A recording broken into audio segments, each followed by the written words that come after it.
이 시간 말씀 보겠습니다.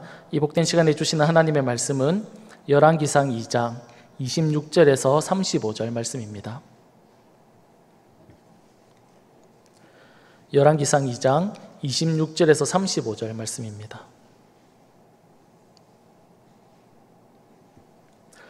말씀이 이루어지다라는 제목으로 말씀을 받겠습니다. 열왕기상 2장 26절에서 35절까지 말씀입니다. 한 절씩 교독하겠습니다. 왕이 제사장 아비아달에게 이르되 내 고향 아나도스로 가라.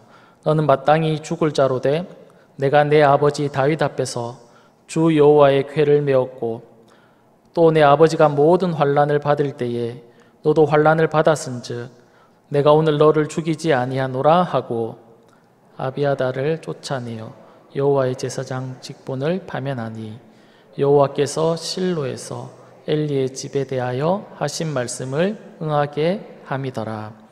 그 소문이 요압에게 들림에 그가 여호와의 장막으로 도망하여 제단 뿔을 잡으니 이는 그가 다윗을 떠나 압살롬을 따르지 아니하였으나 아도니아를 따랐음이더라.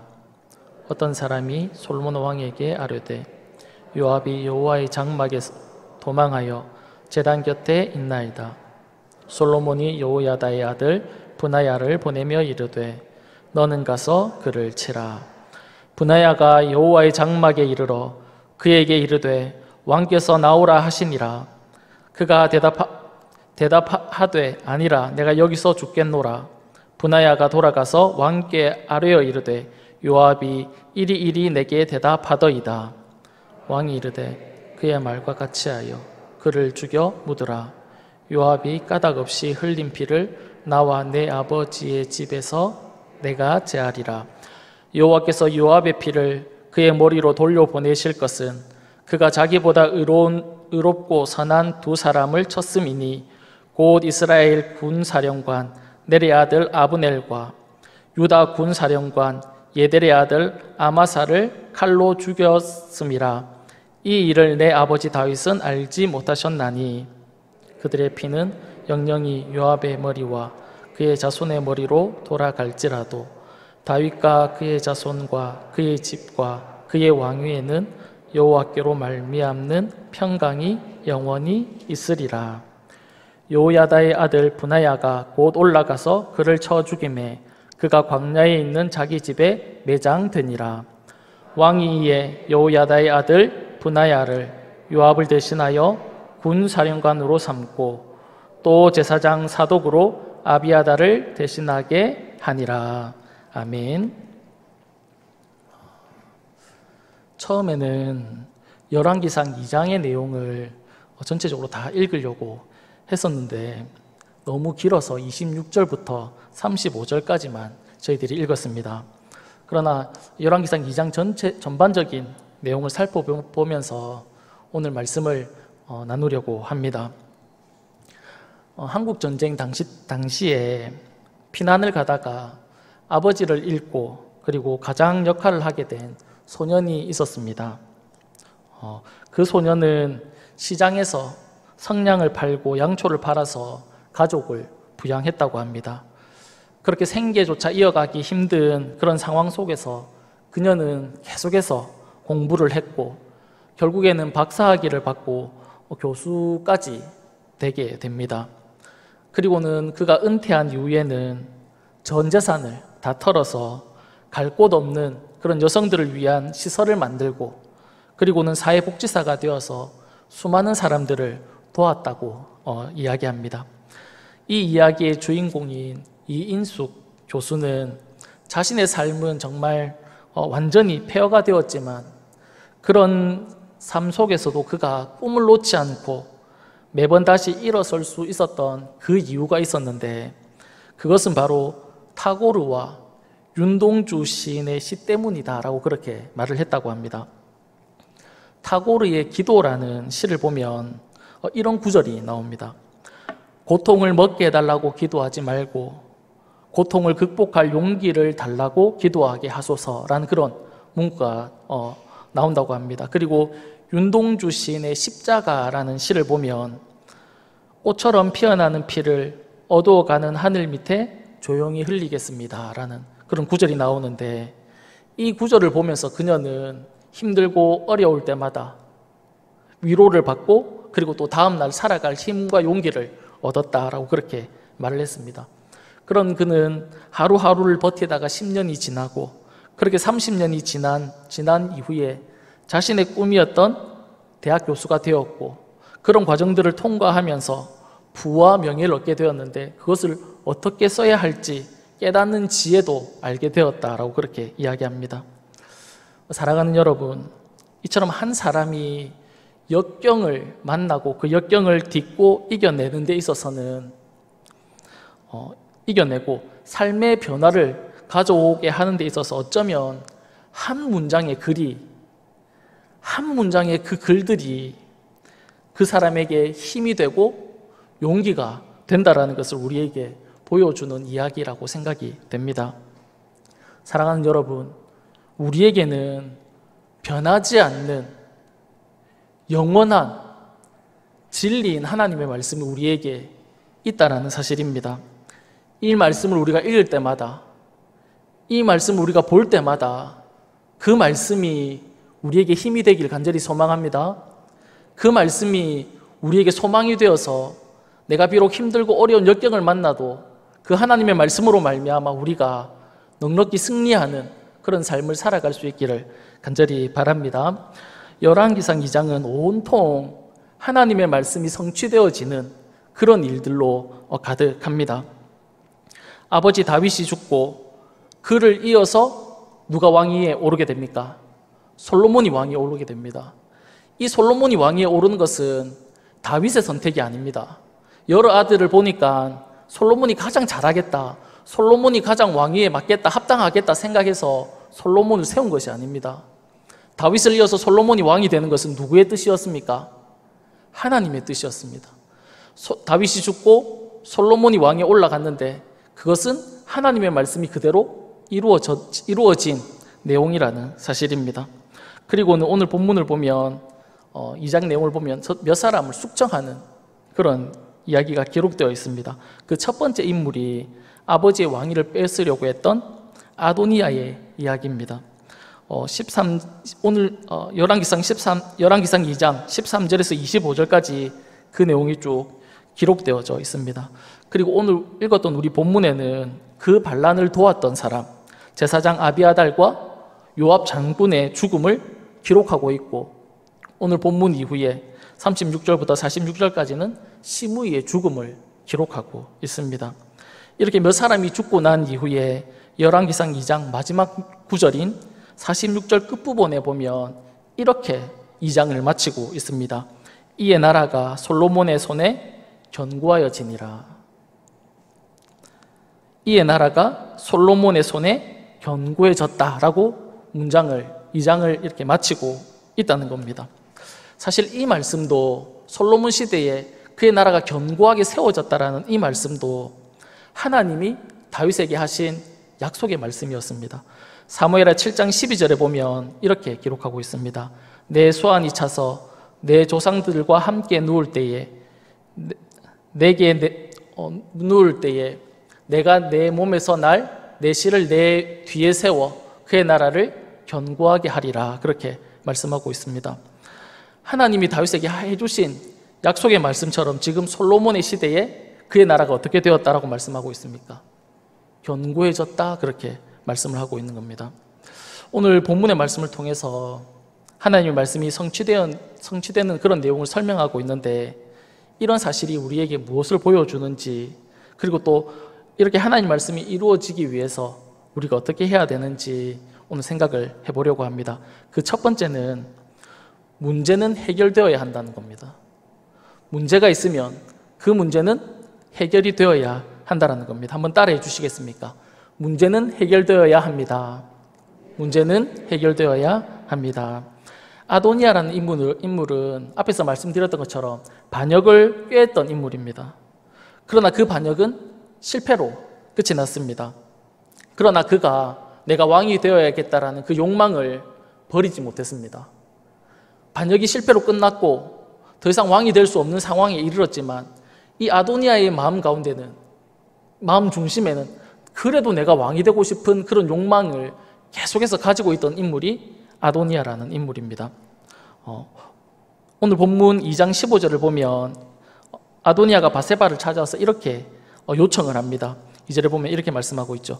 그가 이르되 당신도 아시는 바이거니와 이 왕위는 내 것이었고 온 이스라엘은 다 얼굴을 내게로 향하여 왕으로 삼으려 하였는데 그 왕권이 돌아가 내 아우의 것이 되었음은 여호와로 말미암음이니이다. 아도니아는 다윗을 이어서 왕이 솔로몬이 될 것이라는 것을 알고 있었습니다. 그런데 그가 17절에 보면 무엇을 요구하고 있냐면 수넴 여자 아비삭을, 다윗의 옆에서 수발을 들었던 그 아비삭을 자신의 아내로 줄 것을 요청합니다. 우리 17절 말씀 우리 다 같이 읽어보면 좋겠습니다. 시작. 그가 이르되 청하건대 솔로몬 왕에게 말하여 그가 수넴 여자 아비삭을 내게 주어 아내를 삼게 하소서. 왕이 당신의 청을 거절하지 아니하리이다. 아도니아는 수넴 여자 아비삭을 자신의 아내로 달라고 요청합니다. 단지 그녀가 마음에 들고 그녀가 이뻤기 때문에 자신의 아내로 맞으려는 것이 아닙니다. 이런 행동에는 또 다른 더 큰 그런 의미가 포함되어 있었는데 어떤 내용이냐면 왕위의 계승이 나에게로 이어진다라는 것을 보여주는 행동이었다는 겁니다.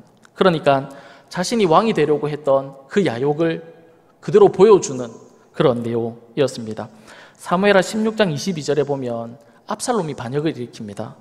그리고 나서 그 반역이 어느 정도 성공하는 것처럼 보여서 다윗은 예루살렘 성을 떠나서 도망을 가게 되고 그 비어있는 예루살렘 성을 이 압살롬의 일행들이, 반역을 일으켰던 일행들이 그 예루살렘 성을 차지하게 됩니다. 그리고는 무슨 일을 가장 먼저 했는지 사무엘하 6장 22절에 기록하고 있는데 거기 보면 이렇게 말씀합니다. 이에 사람들이 압살롬을 위하여 옥상에 장막을 치니 압살롬이 온 이스라엘 무리의 눈앞에서 그 아버지의 후궁들과 더불어 동침하니라. 그렇게 말씀합니다. 압살롬의 일행이 예루살렘 성에 들어와서는 그 계략가였던 아히도벨에게 묻습니다. 무엇을 가장 먼저 해야 되는지 묻자 아히도벨이 내놓은 계략이 뭐냐면 다윗의 후궁들과 동침하는 그런 계략을 내어놓습니다. 그렇게 하는 이유는 뭐냐면 이 다윗의 왕위가 지금 압살롬에게로 이어지고 있다는 것을 모든 백성들에게 알리기 위해서 이런 행동을 취하고 있다는 겁니다. 그러니까 오늘 본문에서 아도니아도 이 아비삭을 구하는 이유는 다윗 다음에 내가 왕이다라는 것을 보여주는 그런 행동이었다라는 겁니다. 그러니까 결국 이 아도니아는 이런 행동으로 인해서 말과 요청으로 인해서 그는 죽임을 당하게 된다라는 겁니다. 그리고 이어서 아비아달 제사장이 보면 죽지 않고 파면당하는 것으로 정리되는데 이 내용은 조금 이후에 다시 다루도록 하겠습니다. 그러니까 아도니아가 죽었다는 소식과 아비아달 제사장이 파면되었다라는 소식을 듣고 요압은 자신이 죽을 것을 염려해서 성소에 있는 제단 뿔을 잡게 됩니다. 이렇게 한 이유는 이스라엘 백성들은 성소가 거룩하다라고 생각했고 그리고 또 거기에 있는 제단이나 제단 뿔도 마찬가지로 거룩하다라고 생각했습니다. 특히 제단 뿔에 희생의 제물에 피를 바르면 제사 드리는 사람의 죄가 용서된다라고 믿었기 때문에 그 뿔 자체에 죄를 없애는 그런 능력이 있다라고 여겼던 겁니다. 그래서 요압은 제단의 뿔을 잡은 겁니다. 이런 요압의 행동에 분하야가 머뭇머뭇거립니다. 출애굽기 21장 14절에 보면 이렇게 말씀하고 있습니다. 사람이 그 이웃을 고의로 죽였으면 너는 그를 내 제단에서라도 잡아 내려 죽일지니라. 제단에서 잡아 내려서 죽여라. 그렇게 말씀하고 있습니다. 그리고 요아스 시대의 독재자 아달랴가 처형당하는 그런 내용을 보면 성전에서 사람을 죽이는 것을 금지하고 있다라는 그런 뉘앙스를 볼 수 있습니다. 그 내용이 열왕기하 11장 15절에 나오는데 이렇게 말씀합니다. 제사장 여호야다가 군대를 거느린 백부장들에게 명령하여 이르되 그를 대열 밖으로 몰아내라. 그를 따르는 모두 칼로 죽이라 하니 제사장의 이 말은 여호와의 성전에서는 그를 죽이지 말라 함이라. 제사장이 성소에서는 사람들을 죽이면 안 된다라고 그렇게 말씀을 하고 있다는 겁니다. 그러니까 오늘 본문에서 브나야가 머뭇머뭇 거리고 있는 겁니다. 이 사실을 들었던 솔로몬이 요압을 반역의 일로 죽이는 것이 아니라 무슨 일로 죽이냐면 자신보다 선한 사람 두 사람을 죽였던 일로 그를 죽여라 라고 그렇게 명령을 하고 있는 것을 볼 수 있습니다. 성경에서는 성소에서는 사람을 죽이는 것을 금하고 있는데 솔로몬은 성소에 있는 제단의 뿔을 잡고 있는 요압을 죽이라고 합니다. 그 이유는 무엇이냐면 선한 사람, 자신보다 의롭고 선한 사람을 죽였기 때문이다 라고 이야기합니다. 구약에 보면 도피성이라는 제도가 있죠. 그 제도는 실수하거나 의도치 않게 사람을 죽였을 경우에 그 성에 들어가면 죽음을 면할 수 있었습니다. 근데 요압은 지금 어떤 잘못을 저질렀습니까? 자신보다 선한 사람을 실수로 죽인 것이 아니라 고의로 죽였다라는 겁니다. 그러기에 그는 용서받지 못하고 죽임을 당했다라고 그렇게 말씀하고 있습니다.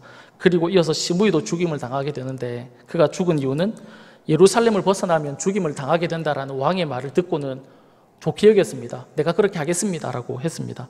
그런데 3년 이후에 이 시므이의 종이 예루살렘을 벗어납니다. 벗어나서 도망갑니다. 그래서 시므이가 그 종을 잡으려고 예루살렘을 벗어나서 그 종들을 잡아서 데리고 오는데 이 소식이 왕의 귀에 들리게 됩니다. 그래서 왕의 명령을 어겼기 때문에 시므이도 죽임을 당하게 됩니다.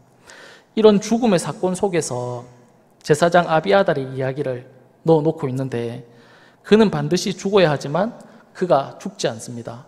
왜냐하면 언약궤를 메웠다는 이유, 그리고 아버지 다윗이 환난을 당했을 때 그도 함께 환난을 받았다라는 이유로 죽임을 면하게 됩니다. 그 대신 그의 제사장직이 파해지게 되는데 이 모든 일들이 누구의 뜻이었다라고 말씀하고 있냐면 하나님의 말씀대로 되었다라고 그렇게 성경이 이야기하고 있습니다. 본문 27절 말씀입니다. 27절도 우리 다 같이 한번 읽었으면 좋겠습니다. 시작.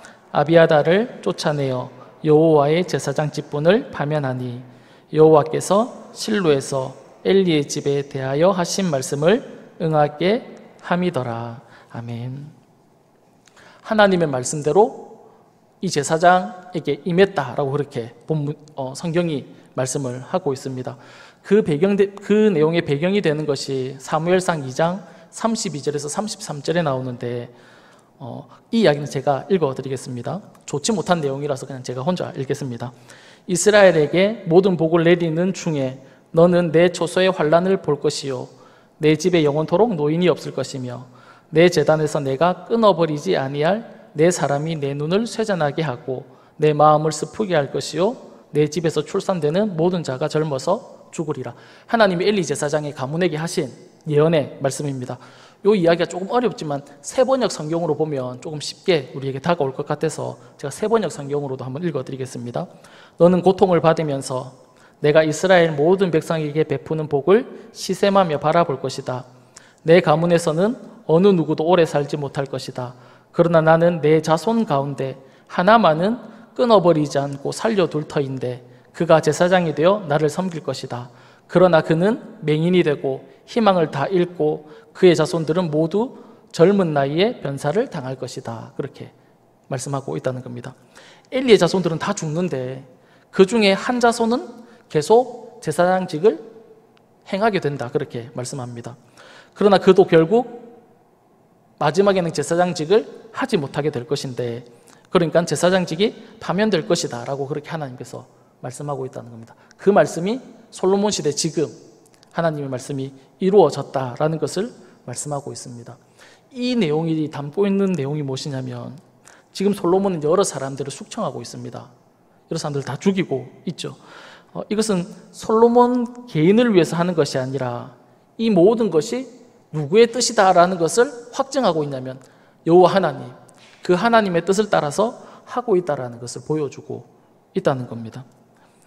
그렇게 하나님의 뜻이 이루어지자, 하나님 말씀대로 이루어지자 솔로몬의 나라가 어떻게 되었다라고 말씀하고 있냐면 견고해졌다 그렇게 말씀하고 있습니다.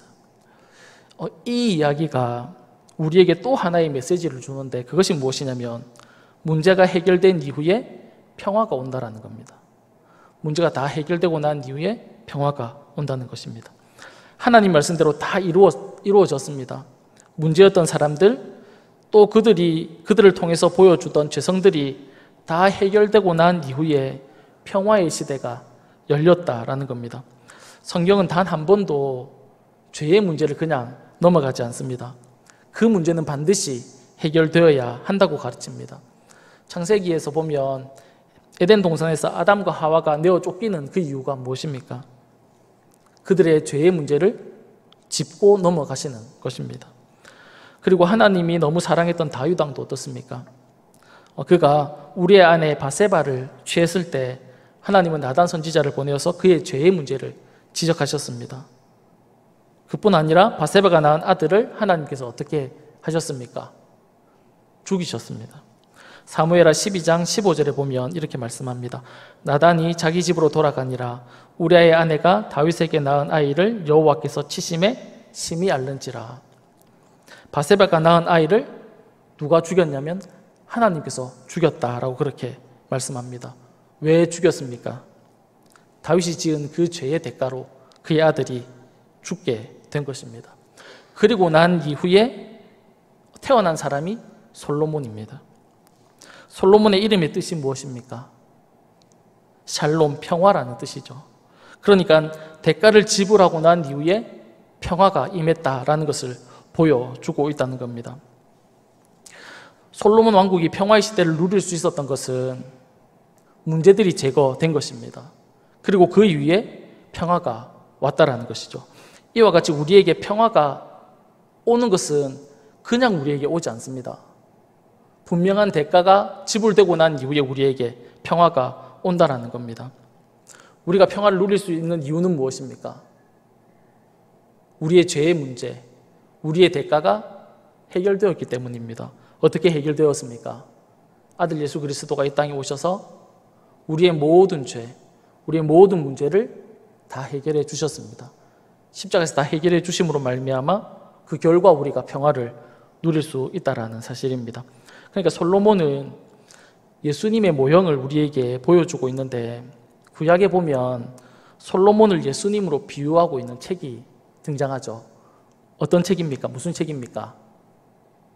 아가서입니다. 아가서를 보면 솔로몬을 예수님으로 비유하고 있다는 겁니다. 솔로몬은 부족한 사람입니다. 완벽하지 않습니다. 실수도 많이 하고 죄도 많이 짓습니다. 그래서 예수님을 이렇게 비하기에는 비할 수 없는 그런 인물이지만 그래도 솔로몬의 행적을 보면 이 예수님의 그림자가 얼핏 보인다라는 그런 뜻입니다. 하나님은 솔로몬을 통해서 하나님의 말씀을 이루셨습니다. 이와 마찬가지로 하나님은 예수님을 통하여 그 하나님의 말씀을 성취해 가시고 이루어 가신다는 겁니다.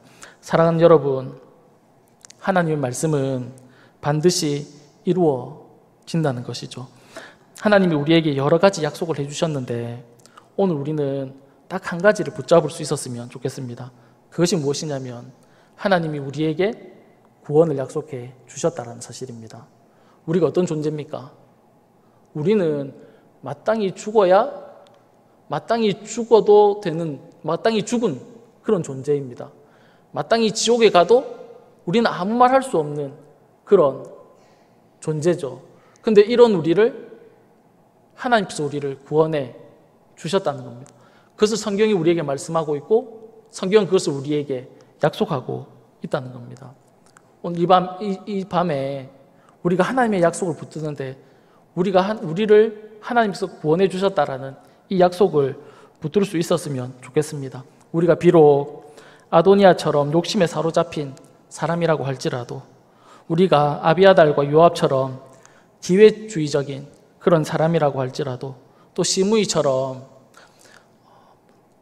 하나님의 사람이었던 왕을 조롱하고 그리고 또 왕의 명령을 어겼던 그런 사람이라고 할지라도 하나님은 오늘 우리의 구원을 위해서 지금도 수고하고 일하고 있다라는 사실입니다. 그 결과 우리는 구원을 얻게 되었습니다. 사랑하는 여러분, 말씀대로 이루시는 그 하나님을 늘 찬양하고 경배하면서 살아가기를 간절히 소망합니다. 이야기 하나 하고 말씀을 마치려고 합니다. 일본에 도가를 연구하는 데스켄이라는 사람이 있었다라고 합니다. 그러니까 우리랑 종교가 좀 다르죠. 도가라는 종교를 믿었던 사람인데 그는 일본인들이 한자를 몰라서 도가의 책들을 읽지 못하는 것을 아쉽게 여겨서 직접 수천 권의 책을 번역했습니다. 돈이 없었던 데스켄은 전국을 돌아다니면서 시주를 받아서 10년 만에 책을 번역할 수 있는 금액을 모으게 되었습니다. 그런데 그해 오사카에 이제 강이 하나 흘러 넘쳐서 많은 사람들이 피해를 입었다라는 이야기를 듣고는 그 사람이 어떻게 생각했냐면 책보다 사람을 더 중요하다고 생각하면서 자신이 모았던 그 돈을 그곳에 다 나누어 주게 됩니다. 그리고는 또다시 시주를 받으러 전국을 돌아다닙니다. 그렇게 5년이 지난 이후에 다시 또 돈을 모았습니다. 그런데 또 다른 곳에 역병이 돌았다라는 이야기를 듣고는 그 돈을 또 그곳에 또 다 나누어 주게 되었습니다. 그리고 그렇게 마침내 20년 만에 자신이 돈을 모아서 그 경전을 다 번역할 수 있었는데 그 당시 데스켄이 번역본을 완성하자 일본에서는 이런 말을 했다고 합니다. 데스켄은 경전을 총 3번 번역했는데 첫 번째, 두 번째 경전은 눈으로 볼 수 없는 것이었다. 그러나 완성된 3번째 경전보다 앞에 2 경전이 훨씬 가치 있는 것이었다. 라고 그렇게 일본에서 이야기를 했다고 합니다. 다른 종교의 이야기지만 오늘날 우리 그리스도인들이 본받을 만한 가치가 있는 이야기라고 생각이 됩니다. 그것을 믿는다면 그 믿는 대로 행하는 것입니다. 하나님의 말씀이 하나님 말씀대로 이루어진다라고 믿는다면 그 말씀대로 살아가려는 노력이 우리에게 필요하다라는 사실입니다. 사랑하는 여러분, 우리의 삶에서 하나님의 말씀대로 살아내려고 하는 그런 몸부림이 우리 모두에게 있기를 간절히 축복합니다. 기도하겠습니다. 살아계신 하나님 아버지, 고맙고 감사합니다. 하나님의 말씀은 반드시 이루어지는 것을 오늘 말씀을 통하여 우리가 살펴봅니다. 하나님 아버지, 하나님 말씀이 이루어지는 것처럼, 그것을 믿는 것처럼 우리의 삶으로 하나님 보여줄 수 있는 저희들의 삶이 다 될 수 있도록 주님 인도하여 주시옵소서. 우리의 모든 문제를 해결하기 위하여 이 땅에 오신 그 예수 그리스도를 하나님 우리가 믿고 우리에게 허락하신 그 구원을 하나님 우리가 받아들이고 하나님 믿음으로 말미암아 어떠한 상황과 어떠한 환경 가운데서도 그 하나님을 찬양하며 우리에게 구원을 베풀어 주신 그 하나님을 경배하며 살아갈 수 있는 저희들의 삶이 다 될 수 있도록 주님 인도하여 주시옵소서. 고맙고 감사하며 살아계신 예수님의 이름으로 기도드립니다. 아멘.